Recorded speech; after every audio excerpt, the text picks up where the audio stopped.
Diospaj qillqasqan kunan yachachiwanchik yanapaymanta.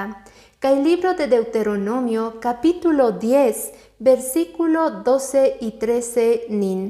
Israel, imata munan Diostata ruanaygita, Dios munan purinaygita yanninpi, munaywan sirvinaygita tukuy sonqomanta, haych'aspa mandamientos ninta, kayta qillqani allinta kawsanaykipaj.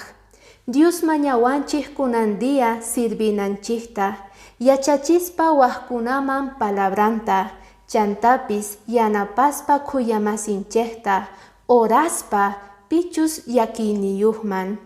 Kayta ruway apamun sonqonchikman kusikuyta, chayrayku kuyamasi, kicharina makinchista yanapanapaq wajkunata, Diosninchikta junt'achinqa bendiciones ninwan, kay Diospaj promesan kunandiapaj.